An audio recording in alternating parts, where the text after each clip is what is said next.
name is Joelle MacPhee, and my startup is Ooka Island, and we are a game-based reading program for children preschool to grade 2, and we teach children how to read through personalized learning. Becoming an entrepreneur was always something I dreamed about, but it was also a really amazing opportunity that presented itself. I grew up watching my grandmother be a very successful entrepreneur, and when she sold her last company, she asked me to join her on her newest venture. So it just worked out because she was really my role model in that world, and I saw how many people she helped and the impact that she had with her previous business, and I thought that's what I wanted out of my career too.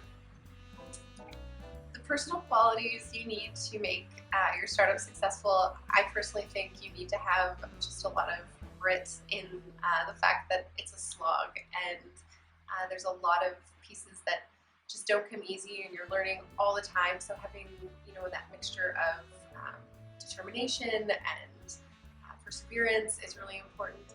I also think it helps to have a little bit of hustle inside, not being too afraid to get rejected, just because in those beginning days it's usually just yourself, and you really have to put yourself out there. So between a little bit of grit and a little bit of hustle, and then lastly, I would say really being receptive to change, because nothing really goes as planned, and if you can make the most out of what you have, even if it's very little, I think those are the 3 qualities that I would recommend.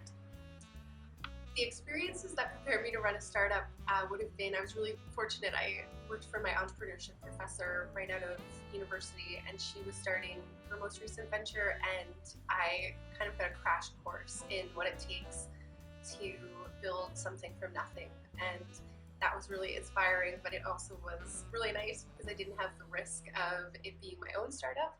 So I did that for about 12 months before realizing I was ready to make the jump into something my own.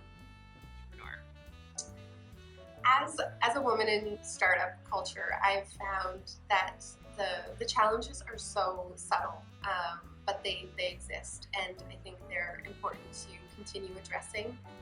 It's the little things that add up that you notice that your male counterparts are receiving. So whether that's hugs instead of handshakes, or being called out for how you talk, or not being the one that's being asked the technical questions at the table or the financial questions.